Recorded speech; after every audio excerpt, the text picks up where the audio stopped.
learning from your own conversation, our health sector, and I want to throw this to you, our health sector needs a lot of reform and revamping, and very urgently too, because of this unexpected COVID pandemic that has hit us blue, black, and grey. Now, how do we need to attract people like you to really come into that space? Because I'm worried in the sense that when this COVID started, when we didn't even know where we're going, but it started gradually in the month of March, late March, and we're saying, it's on lockdown and all that, and of course the fact that the world was shut down and our big men could not leave Nigeria, on the usual medical tourism as we typically do. So I said, this is now good, because right now we must be forced to look inward, solve our problems. And if after COVID we are not able to revive or get a direction in reviving our health sector, then I don't know what else can ever revive the health sector, talk less of all the other sectors. So yes, so let me we would have missed the glorious opportunity to set things right. The sector is plagued by lots and lots of problems. One is financing, making adequate resources available. And the other one is, of course, the expertise, personnel requirements, and then I won't call it a problem, but it's also a challenge on the infrastructure side. So you have finance, personnel requirements, and the infrastructure side. Let me start with personnel requirements. So as of today, the last time I checked the MDCN, that's the Medical and Dental Council of Nigeria web page, there were 32 schools accredited medical colleges. These 32 schools will barely produce 100 doctors each every year. That's 3,200. Some of them don't have the quota system or the quota number to produce 100 because not every school can produce the same number of students. So the MDCN has to be sure that you have the right teachers, infrastructure, number of beds, and everything, so that you don't just start churning out killers and in form of doctors in the society. Did you find the fact that I was a medical student before? Did you notice that? Yes. Did you circle that when you were reading the book? Yes. So the personnel gap is terrible. Nigeria has poor doctor to patient ratio. Not only doctors, nurses, pharmacists, everything. So we have to start by. We can learn from everybody. Just go to India. See, if I become a minister today, the first place I won't go to the US. I'll go to Asia. There are things to learn from Singapore, from China, from India, and all those countries. Quick wins that we can quickly adopt. How did India do it? Started a scholarship scheme. Nigeria cannot afford to continue to produce 3,200 doctors every year. When we have one of the highest population growth rates in the world. We're not going to catch up. Next 50 years, we won't catch up. So, the government should look at it and declare a state of emergency. We're also losing doctors to the UK. To the developed world. Yes. Canada. The private plane came to pick about 50 doctors. Yes. Because to the UK for a course. Maybe after their course, any of them passes, the person will probably stay behind and they'll sort out the visa issues. So we need to look at it and say, bring the private sector. What does it cost to train a doctor in India, in Russia, and all those places? Set up a scholarship scheme. Make it mandatory that we must train 5,000 Nigerian doctors abroad every year. What will it cost us? How will we raise the fund? Call the banks, call the oil and gas, let them adopt 5, 10 each. Send them abroad. We are producing 3,200 at home. We are training 5,000 abroad. because you cannot train those 5,000 At the same time, yeah. at the same time because there is no capacity Yeah. for them. Yeah. You cannot overload those schools. Yeah. The lecturers will get tired. The students will not read. They won't get trained properly. Yeah. So add the 5,000 that you are training abroad, add it to the ones that you are training. Then we can be producing 10,000 doctors every year. You know, at least our first 5 years. Then after the 5 years, we start producing more than enough. And you know that's what Trinidad and Tobago did. Yes. In the 90s in the medical school, it used to be then that, when I was there in the 90s, and that was the aspiration, that once you finish, Trinidad and Tobago is waiting for you. But I remember by the time my set, I left, as you know in the book, but by the time my set finished 99, and just into the new millennium 2000, Trinidad and Tobago said, well, sorry, we've closed that quota for international doctors because now they've been able to raise their own homegrown doctors, so they didn't need that. So that's so true. What you're saying is something that's been done before. It was the same issue with Saudi Arabia in the late 80s. Doctors went to Saudi Arabia, and nurses went to Saudi Arabia, because I remember when we had those doctors brain drain. My dad was sick for a bit in UBTH, University of Benin Teaching Hospital at the time. And there was that brain drain of doctors going to Saudi. The same thing is happening in the UAE now. But if you go to any school, top school in the US, you see them there. The Emiratis, the Saudis. You see them in MIT, you see them at Harvard, and everything, because they know that they cannot continue like that. They can't continue to rely on expatriate. We don't have money to pay expatriate doctors. At the same time, we're not training enough.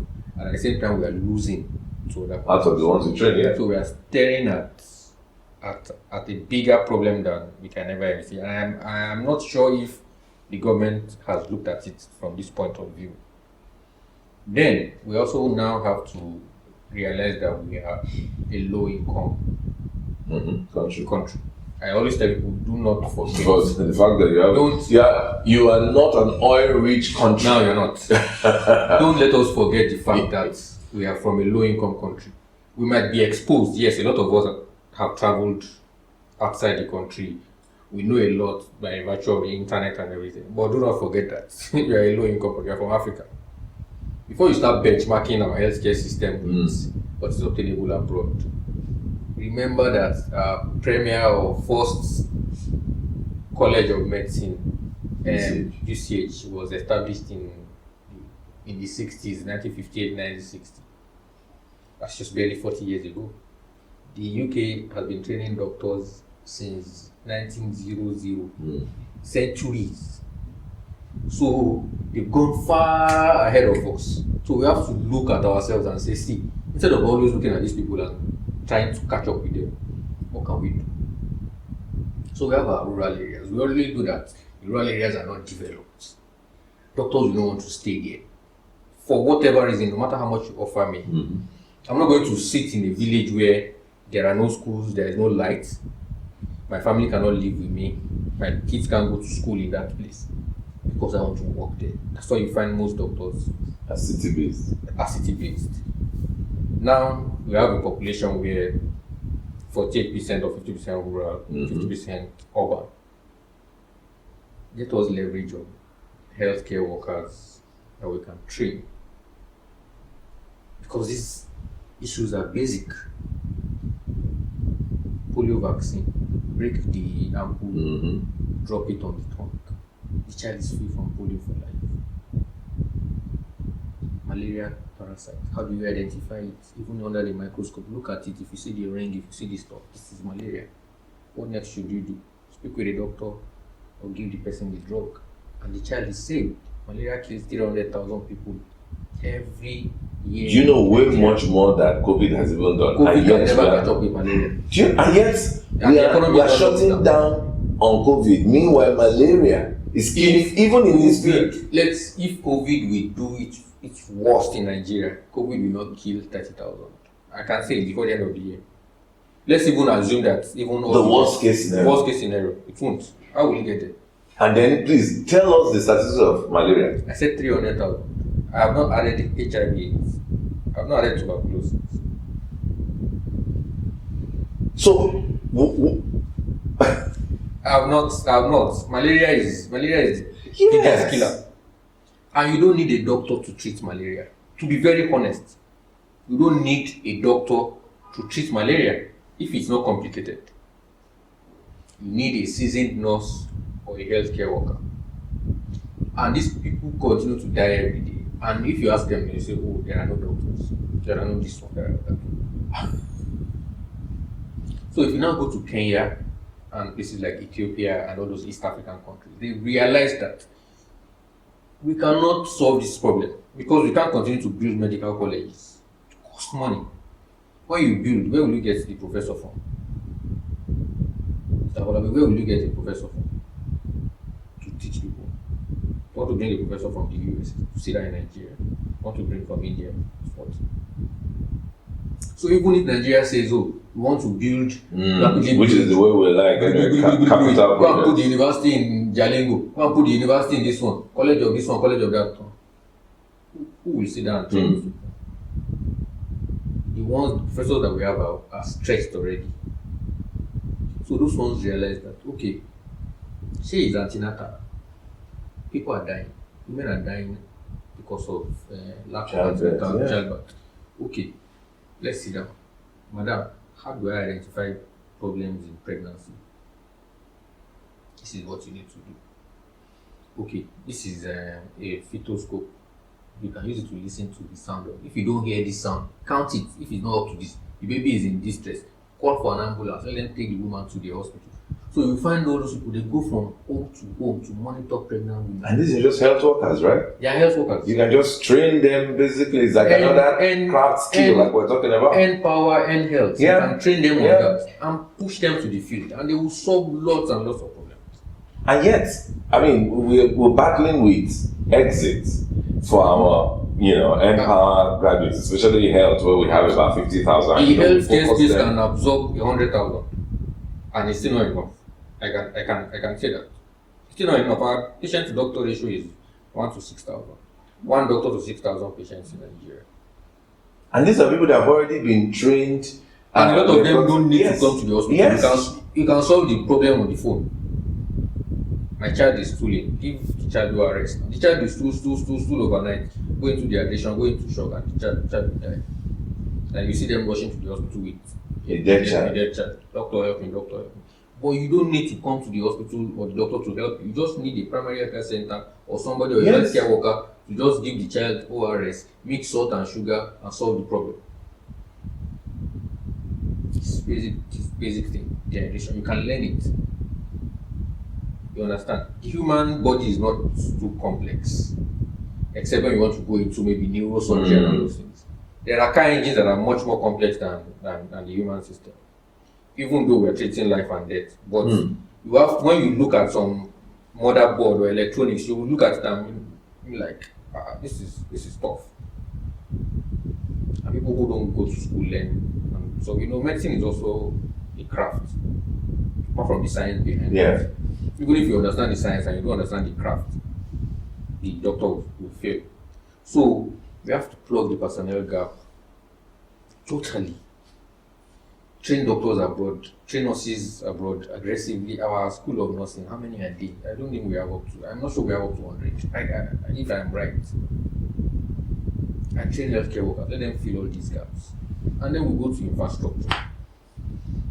Infrastructure costs money. We've raised some billions on this COVID donation. What do you think? Should you be using tents? That is where temporary isolation centers at billion, or we should be really revamping our infrastructure from bottom up? The government should have, in the presidential task force and they should have looked at it and like, so there's money in the private sector like this, and we're struggling because health finance is a problem.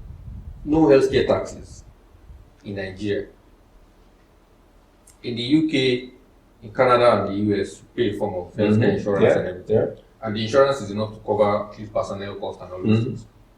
Healthcare in Nigeria is subsidized totally, especially at the secondary care and tertiary care by the government, at government-owned facilities. The government also pays doctors, pays nurses, pays healthcare workers and everything. So the burden is one. Government is subsidizing healthcare. To see a consultant in UCH probably pay 2,000 naira. That same consultant in his private practice, you pay him 20,000 yes. to see him. So the procedure 20,000. You pay in Bagada there, delivery is about 35,000. Just cross General Suba, cross to the other side of Bagada to Arjola, or cross into Bagada itself. There are some facilities there. You get a bill of 200,000. So you can see within the same area, they are exposed to the same costs. They are in Bagada, high cost of living. Rents and all. Their nurses are earning higher than the nurses in the private facilities. Government is paying higher salary. Government is paying higher salary for those nurses. Doctors are also probably earning higher.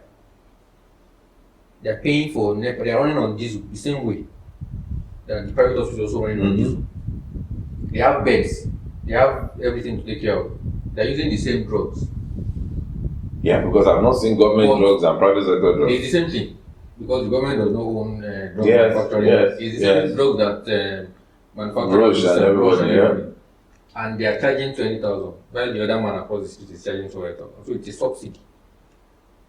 So the government is hit from different angles. We cannot sustain it. So we have to bring in the private sector and say, you guys, come and do this stuff. You can't do it anymore. The government should remove the subsidy on tertiary and go to the grassroots. The primary healthcare. And go and fix it there. Now, do you know, because how did we come up with N Health? And this is a very interesting conversation, and talks, if you don't mind, I wouldn't even mind us really developing a conference, around this health space. Because it's so very, very important. I mean, honestly, if COVID, if it just comes and goes, if we look at the number that malaria kills, and we see what COVID, the ravage that COVID, the impact of COVID, and if we don't even now wake up, so it means that if we're even woken up to our realities of malaria, COVID will be like a child's play, for us. Of course, COVID is a child's play. It is in Africa. It is a child's play. COVID is a child's play. Malaria, tuberculosis, HIV, they kill us mercilessly like flies. It's a child's play. So I wanted to ask, because how did we come up with N Health? Of course, we had already realized that one of the things, and that's where the private sector pragmatism came into the design was, it's not new when government always wants to do an intervention and they just want to throw money at the problem. But I've always advocated that don't throw money at the problem, because again, many times you run out of money and then it's not sustainable. What you want to do, if at all you must do, because it's social, at least do it in the area where you need it. So where you need it the most, so that it then becomes, and then don't just call it a dash, let it be an investment. So that's why you saw it was a social investment program. And then we also decided that, okay, since they're also going to focus on areas where we are worst hit, which is education, basic education, which is healthcare, and of course, agric. Agric in itself was our most economical front, our cash crop, our front. So, and that's why you find that in agro, a lot of the stories, you see that even those who are in the teach or health, their stories are in agric. And those who are in agric are naturally in a successful economic exit route, So, but how did we do N Health? It was actually the then Minister of Health, Professor, the immediate past, I can't forget his name now. Man from UCH. Yes, from UCH. Isaac Adewale. When he heard what we were trying to do with basic education, I said, no, listen, don't pass me by. Agric minister, you're giving him something. No, me too, I need to. And we said, how? He said, yes. He said, because the problem we have with our healthcare, he said, and I think I espoused it in the book, that the healthcare is like a pyramid. And the pressure point is the base of the pyramid, and that's your primary health care. Of course. And then you move on to your secondary health care, which is the general hospitals, and then your tertiary, which is the teaching hospitals. Yeah. But unfortunately, it's been inverted in Nigeria, where everybody is going to the teaching hospital or the general hospital, and nobody really is going to the primary health care because you go there, nobody is even there anyways. It's been abandoned. And that's what he wants to, his singular goal was to revert that pyramid back to how it should be. Yes. And that was why I said, therefore, I need foot soldiers. And the same thing you were talking about was the essence of craft. He said, listen, I don't need doctors, I don't need any, just give me the health workers. Just give me anybody.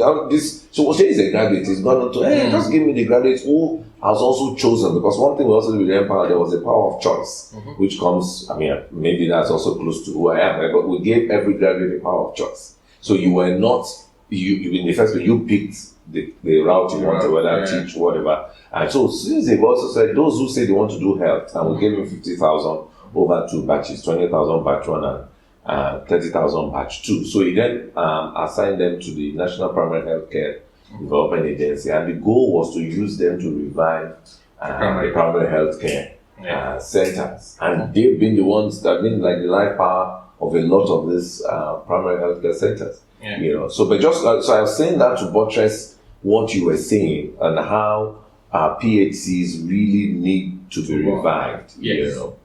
So yeah, we need the health model, and I hope that the government will be able to build on it, driven by tech. You can't get the doctors to go to the rural area, but you can get the doctors on phone. You can get the doctors on video. And they all have devices anyway. Yes. Get a proper internet service provider that can guarantee you that, we need 5 hours of uptime in this place. So batch your cases. The complicated ones that the healthcare worker is not able to solve. Let them talk to doctors wherever they are. Let the doctor make the assessment. And we are good. Any other case, find your way to the city center to go and see qualified physician at the hospital. So we can solve that. The other one is the infrastructure. Let's not lose the point that health is social. Yes. At the same time, it is also a little bit of profit making. Regardless of the profit that we want to make from health, still we must also consider social and welfare driven.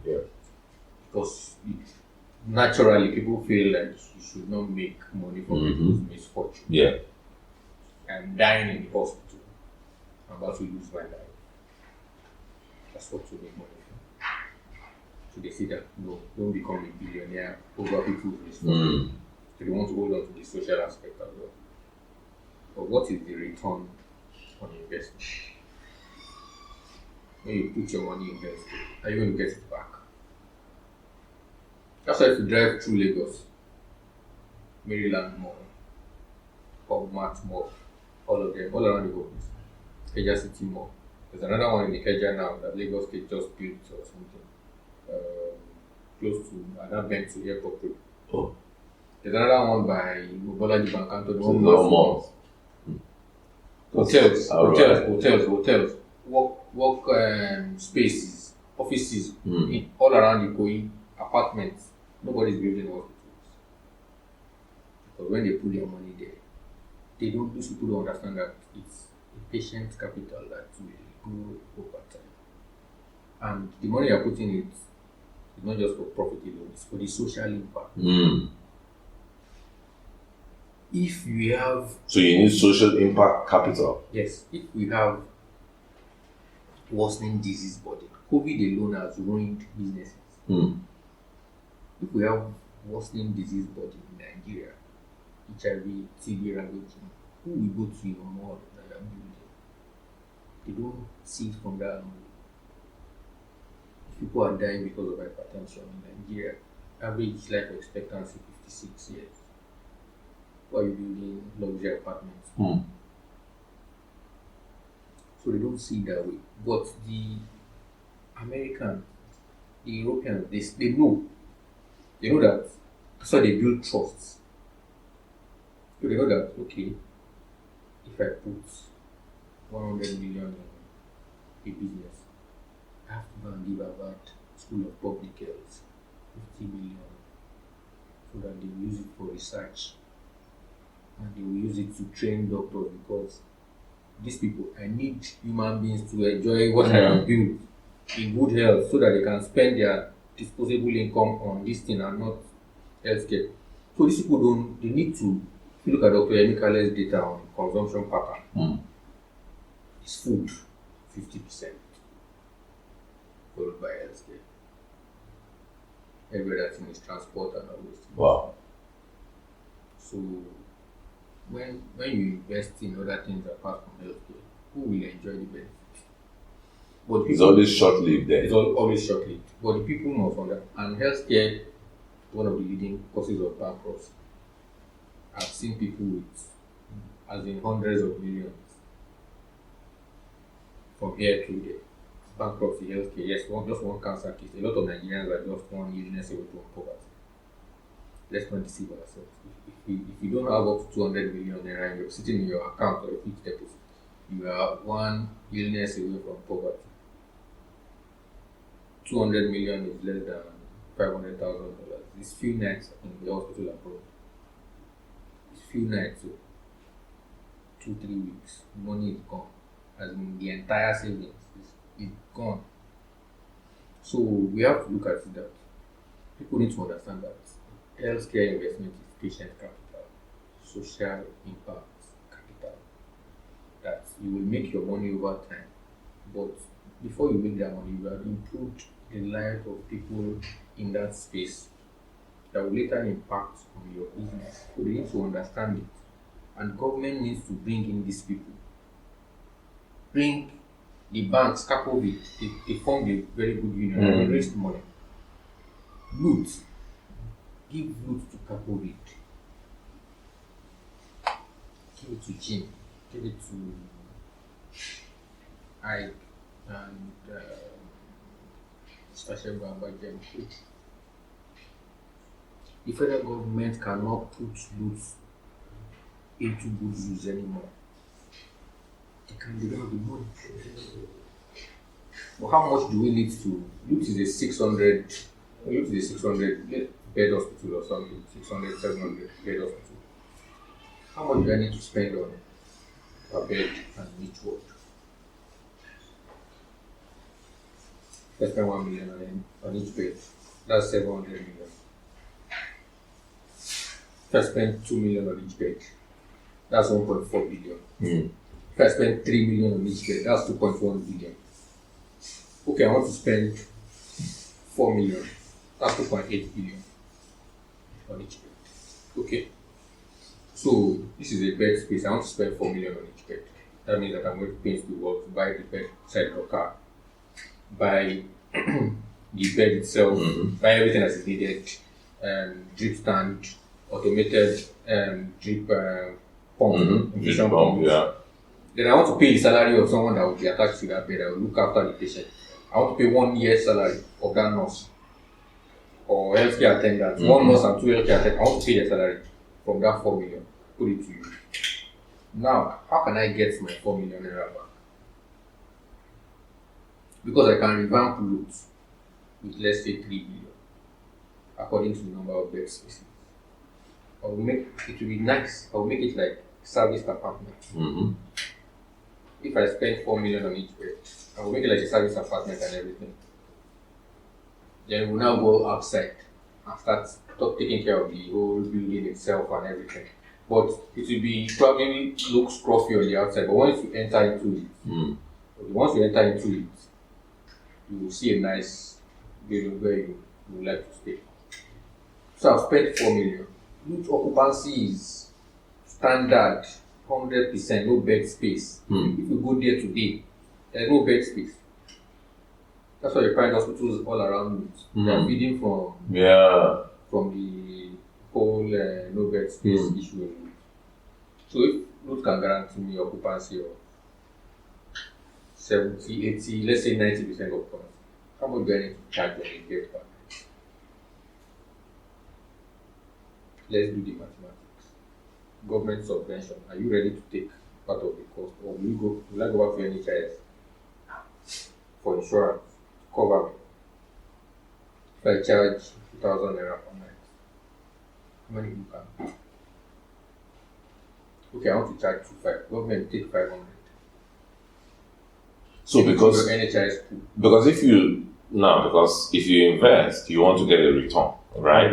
And yes, we also understand patient capital, but then the question is, loot is what it is now, is at that full capacity because it's affordable, whatever affordable means. Yes. Now the question is, if I charge that, where if I were to keep that, now with higher investment, I can't keep whatever I'm charging, I can't keep that high. So if we were to keep it low, what ways can that private investor make his money from? Is that an insurance system? Is it government subvention and insurance system? How really can it be that you don't overprice, but at the same time you maintain your quality and you return capital? So it has to be from insurance.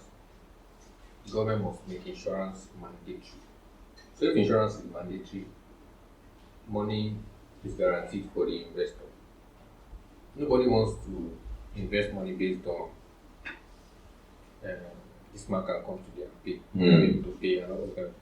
You invest based on certain revenue targets. You have at least your revenue targets and your profit and loss account. So if I invest in loot, how much am I going to charge that I will still be able to maintain, even if my occupancy will drop to like 90% because of the price? Because I've raised the price. How many years will it take me to get my money back? Then I'll calculate that. If it's not more than 5 years, then it's good enough. It's good enough. These are the things that we need. But will 5 years not be too short? To the point that. But okay, what we'll do, let's take a break, and I think we'll come back to talk about that and why also why should you not be the next Minister of Health or the next technical advisor to the Minister of Health.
Healthcare reforms, I think it's so very critical, and I think it's also time that we always say young people.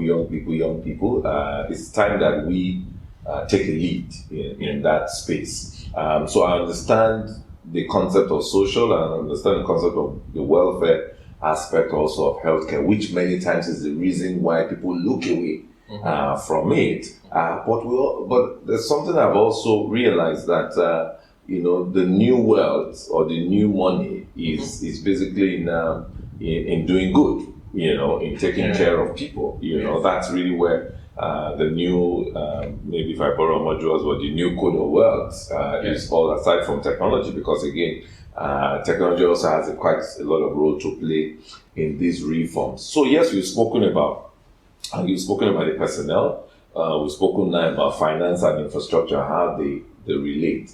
But I think we should speak really about this finance. How do we crack the code of finance, especially as it relates to the insurance industry? Because that's how Canada, you say Canada is a welfare state, UK is a welfare state as relates to healthcare. It's basically insurance. It's because everybody pays a type of a tax on it, and it covers the basic insurance, at least for basic healthcare up to a certain level. So I think it's something that why should we not explore that? And what can we do to really take it away from the doldrums of policy papers to something that can have a life of its own? So finance will always be a challenge because, one, like we said, low income country. We have to hold that at heart. Yeah. Resources are limited. Population growth is wild, if I can use that word. So there's much pressure. Government must budget for education, budget for security, budget for that. And taxes are not optimal. We have one of the lowest tax to GDP ratios. So most Nigerians don't pay taxes. Well, they actually pay taxes in other forms. It's just that it's never recorded. It's never recorded. I mean, there's no trader now in any market. They will tell you all the councils that will come, everybody's own ticket, so those are taxes, but it's just that it's never. So they are not the structured form of taxes that people can relate to. That, okay, this is what I'm paying to the government. Those ones, they just come in form of levies, and someone will just levy you. You need to pay this one, and they collect the money. You don't see any results. But our tax to GDP ratio is still very. So it means we need to reform that. We need to reform that. Still very, very, very, very low. So with all these low figures, there is no way the government can get enough revenue to run a subsidized or social health insurance scheme. In the UK, the NHS budgets in the UK, the revenue is much more than, almost 9 times our budget. And it's tax funded. They don't sell any good. Because every UK citizen, if you get to a point, you must contribute a certain percentage of your income to the social pool. But we don't do that here. A lot of people don't do that. Because we have a large informal sector, it's also very difficult to say how much do you earn. But do you know that the informal sector will gladly pay the tax into health because they know that they can benefit from it? Yes, they will gladly pay it. That's where we need to now start go back to the NHS. What is your informal sector plan? How do you intend to bring these people into the health insurance scheme? There's also a challenge of collection. Collection must be top notch. Technology. You have to leverage on available tech, digital, mobile. Stack all of these people now. To collect. Now, will this be at the state level now? Because health is one of those issues of concurrent in our constitution. Yes. So, is it something that has to be a 3-tier thing? I mean, of course, or 2-tier, state and federal, or how can, because we're talking about the collections, is it something federal has to drive, or something federal sets the policy and states just have to key into it and drive it? So the federal government needs to set the policy through NHS, but you can have community-based health insurance scheme and state-based health insurance scheme. What we are looking to achieve is that every Nigerian must have access to quality and affordable health insurance, whether through the community-based health scheme or to the state health scheme. But they are still under the NHS. Then we now have to look at the people that cannot afford it. They can't be left out. That's where we need a safety net for the vulnerable. So for those who cannot afford to pay the health insurance, when they go to the hospital, somebody must pay for it. Either through direct or indirect taxes or through government safety net vouchers. So once we're able to solve collection at the informal sector, safety net for that, and that's where the NHS and the legislator cannot make it compulsory. Because if they make it compulsory that everybody must pay for health insurance, if they don't have a perfect collection system and we don't have a safety net, then we fail. Yeah, it fails. How do you now identify the vulnerable? Another issue. Data. Which at least we started cracking with the social investment program. Social investment. So if we build on it, which is what I said in chapter 15, if we really build on that, it begins to help. Yeah. Now, you now go to the informal sector. What do you want to use to judge person's ability to pay? Because they must pay according to their ability. You can't just do it with facts. True. Are you looking at their income? Their income is not recorded. Yeah. Because they are not banked. A lot of them are not banked. You want to look at their consumption. I'll give you an example. Just close to my estate, you see this father and keke napep guys. The woman with the agbo comes in the morning, serve them around 100 naira. In the afternoon, they eat rice, meat and everything. At night, maybe they drink a bottle of beer or trophy, all that stuff. Consumption, 100 naira, 1,000 probably on the average. Yeah. So if you can just imagine that, okay, what can we add that they won't feel it? Maybe 50 naira, towards the health. So these people, they drink this agbo on a daily basis. If you go to any motor park, all those stuff, you see they never feel 100 naira every day. 100 naira every day is that's like at least let's say you take 20 month, right? Yeah. If you take 30 days a month, let's say 2,000 a month. Yes. 2,000 a month is 24,000 annually. The NHIS premium for federal civil servants is about 15,000. So it means that we can bring the informal sector in. Yes. Effortlessly. Why will those people pay? Because it's convenient for them. Yeah. Because you're not telling them at the end of the year to pay 20. Exactly. Just like I pay for my cable TV. As pay as you go. Wake me up in January and tell me to pay for the year. I was like, no. For the year, I will tell you no. But let me pay for this month. By next month, if I'm not around, fine. Exactly. But at least I can pay as you go. I mean, think about it. That's also the reason why our telco got stability on pay as you go. They were able to capture that. Yes. Because how many contracts do they really have? And in fact, they later found out that even their contract lines are their most defaulting rights. Yes. Because it's these big people that, because a lot of them, they are not the ones paying for it, Look at MTN and the likes. You can find out, look at their revenue stuff. You find out that they make more money from the informal and all those yes. In fact, their biggest market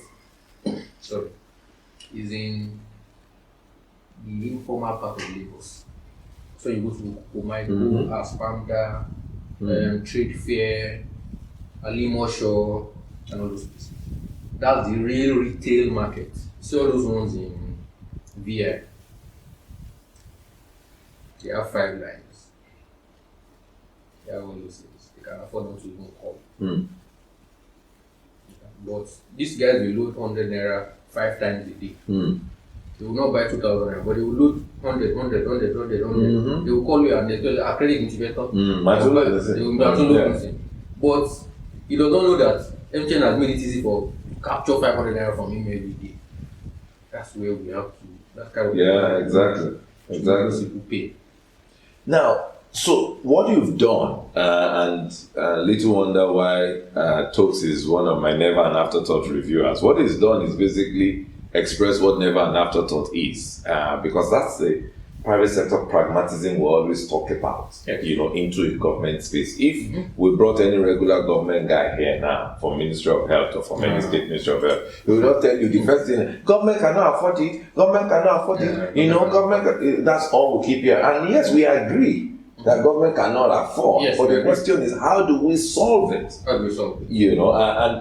And you just seen how the biggest challenge, which is informal sector, we can actually crack it. Yes. And we can crack it even in a way that the money itself, even through the mobile phones, they can be making those deductions. They themselves will press a button every morning and 15 naira is going to that dedicated account for NHIS, willingly. The thing is that Nigeria does not know that the value it has is that informal sector. Oh, yes. Any country that has a large population like Nigeria, you have an asset waiting for you to develop. Either you develop it or you waste it. Now, look at our healthcare expenditure for the MBS data, 2.7 trillion thereabouts from the government. Don't throw in money. Let us get maximum value for what we are spending next. Stop throwing money around. Stop increasing budgets. Government always believes, you know, that throw money at every problem. Stop increasing budget. Your last year budget did not perform up to 60%. Stop increasing it. Let us derive more value. The 2.7 trillion that we spend, 70% of it is from out of pocket. The others from government and the other from donor agencies. 70% of 2.37 trillion is about 50% is 1.35 thereabout, yeah. So 7% should be about close to 2. 2. What did the people get in return? What services are they offering? Doctors are not available. Nurses are not empathetic. Drugs, cheap substandard. Chalk instead of 56% life expectancy. And can we say that the people who spent that 2 trillion, did they get value for that 2 trillion? So why are you increasing the next year's budget? Go and fix all those things. Let them derive value. Output based. Yes. Output based spending. Value based financing. Yeah. So if we're able to if we spend 2.7 trillion every year, let's see the effect. First, that's why I like the president of point. He's a very pragmatic person. Doesn't believe in throwing money at things. People say it's things. I'm that kind of person. I will not give a super. The money that I have spent in this university. What have I gotten from it? What have I gotten from it? Come and show me that the students got value. Come and show me that Nigerian patients at the hospital got value from 2%. Let us spend it. Let's spend it wisely. Let's spend it wisely. Instead of one woman going to teaching hospital to now spend 500,000 on surgery because of maybe a perforated appendix or maybe septicemia. Why can't we help the woman spend 1,000 naira or 2,000 naira and solve the problem? Spending money wisely. So why can't we get value first? So in that healthcare space, we must first get value from how much we spend. Once we're able to get value from that, then we can now think of how else can we finance insurance. Why is the federal government paying salaries of doctors? Why are doctors on the wage bill? Federal government. Doctors are on the wage bill. Civil servants are on the wage bill. Police servants are on the wage bill. Nurses are on the wage bill. Security guards are on the wage bill for these hospitals. The government is still subsidizing drugs. The government is subsidizing procedures and everything. Everybody is on the wage bill. Why? St. Nicholas has a good number of beds. Is the government paying for the doctors there? Why can't FCMB pay staff salary? Because they are not earning commensurate market rate. Yes, and then when you don't go to look at the figures from the NMA and how those doctors are distributed, you look at it and find out that we have 10 doctors, 8 nurses, 20 cleaners, 40 security guards. Employment has become a racket to just generate money for people. They are not after productivity. The federal government says, I'm not paying your salary anymore. Hospitals go on autonomy. Partner with the community-based health insurance in your environment. go there and partner with them, enroll people. I'm going to give you a bank between 300 and 700 naira capitation fees. Let them pay it to you. We, NHIS, Federal Ministry, will act as supervising agency.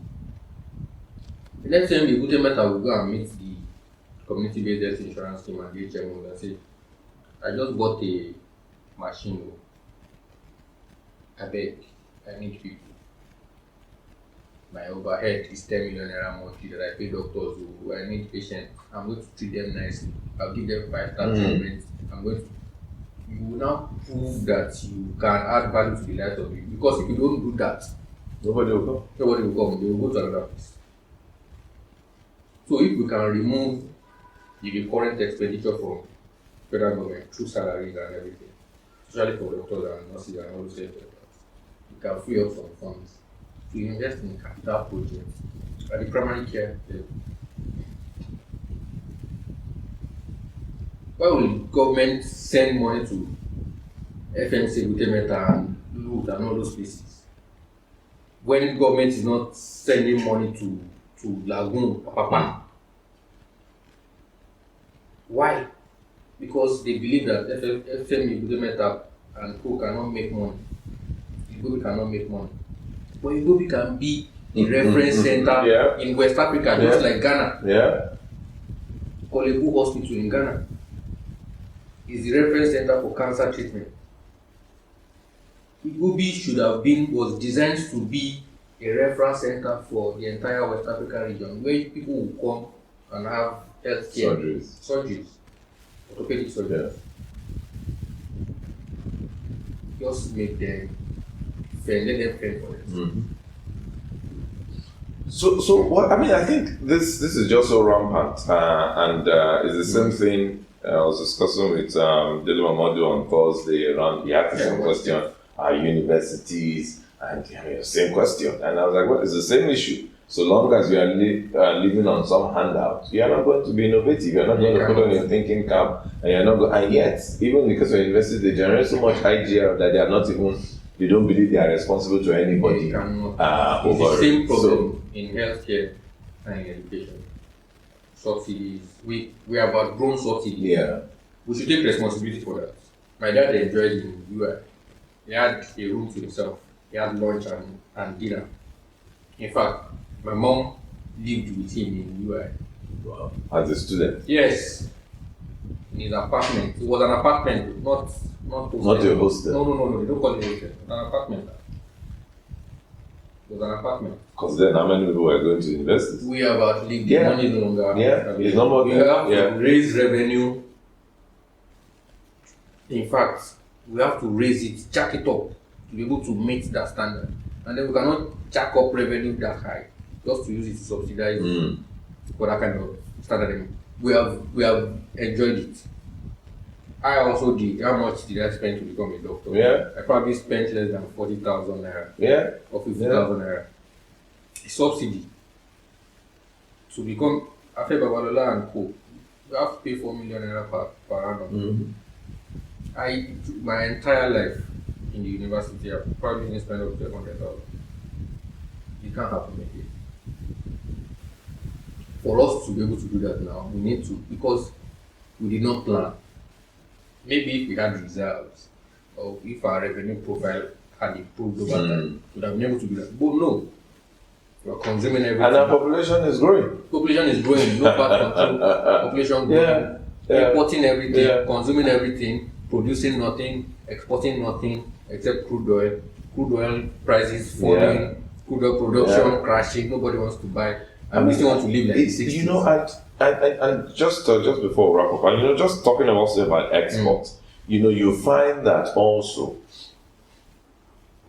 when I looked at COVID, and yes, shut down, but it was a great opportunity for us to promote export. I know how many times some concerned Nigerians sent me messages to please, this message needs to get to the villa.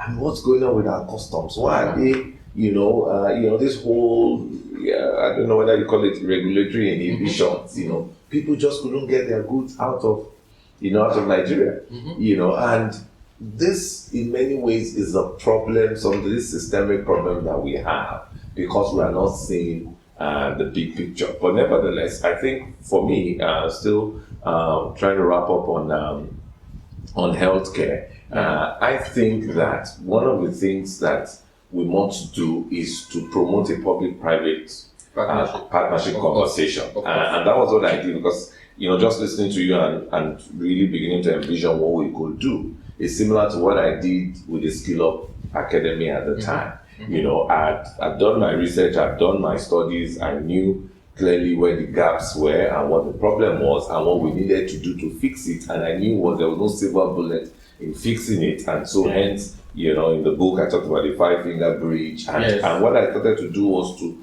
seek to implement it. And thankfully we had a visionary government like BRF in Lagos at the time who was also focused on TVET reforms and had the Lagos the Technical Vocation Board and all of that. I think we should be able to do the same on healthcare. And the first thing first is that the conversations must start, which as it has started now, but we must really have the conversations. We must bring together, those PPP type conversations. How do we really get our insurance working? How do we really get investors to know that yes, there's patient capital for investment, but there's return on that patient capital? How do we really assuage beneficiaries who think that once they hear some capital of private people coming in now only want to everything and all that, NLC will begin to fight and all that, how do we assuage beneficiaries that no, this same problem we've always had, this is a way to put an end to this bad service, this bad healthcare service. But yes, you will go up a little bit, but guess what? You won't feel it much because we're also going to encourage you to be putting that kobo that that you won't even feel into this fund that you can now call up that fund and it will benefit us. Just really looking at the whole stakeholders and how we need to define a proper message for the stakeholders. Because like you rightly said, even as the government is taking all the burden right now, guess what? The government itself doesn't even know how to construct his own message. The government has never explained to you that this is the subsidy or this is the healthcare, this is our welfare plan. You know how in UK the Labour and the Conservatives have their plan and we'll do this. We don't even know how to communicate our message. That's the problem. Because that's the problem. So the government doesn't. Yes, we do all of these things clearly. We don't know how to communicate. So people can't even see, they can't even follow you in the journey where you are now and where you want to go, and where you want to take the people to. So that's the reason why we need many more, of people like myself, like yourself in that space. And one of the things, like I shared in the book, the way I got to the corridors of power in my public service also came because I had practiced what I preached. And it became a reference, to say, okay, how can you do this on a national level? So I believe that, I followed you, I followed your readings, your write-ups, your conversation. I believe that we need to now take it away from next step from conversation into some type of practical implementation guide, begin to seek stakeholder collaborations, and then let's take it to the next level. And perhaps I'm speaking to the next Honorable Minister of Health, or at first maybe the Senior Technical Advisor to the Honorable Minister of Health. So thank you very much, Tom. Thank you very much. Well, they say we can't shake now, but we can do this. Thanks so much. Okay, thank you, Mr. Falabi, for the wonderful time we had together on set. And thank you for putting your thoughts together in this book. Like I said, it's a valuable lesson. There's a valuable lesson in there for every one of us to apply in our day-to-day activities. Okay, so this is the book, and I'll recommend the book for every young man and woman out there who is interested in politics, governance, project implementation, youth empowerment, There are valuable lessons in the book. This is one of the best books that I've read from any Nigerian in public service. One, I don't even get to read a lot from them because they don't document their thoughts. Mr. Fulavi has done this for every one of us to learn from him. He did it in a short while. I had to ask him why he decided to do it. But most people tend to leave this forever, until when they retire, and by that time the message is almost lost. No, the message is almost lost because the generations have passed. And imagine writing this book maybe in his 70s or 80s. Two generations would have missed the opportunity to learn from him. So I'm really grateful to be part of the book review process, and I hope this is just the first volume. We will still have more volumes to come because we have to follow up on the good deeds that were documented in the book. We have to make it a template for other African countries, because not only Nigeria succeed, other African countries will also succeed. So I hope that this Empower scheme will become bigger than Nigeria itself and become something that Black nations in Africa will adopt. Thank you very much. Thank you. Thank you so much. I appreciate it. It's my honor. And thanks for taking the time and the pain to do a thorough book review on this. Thank you so much. Thank you.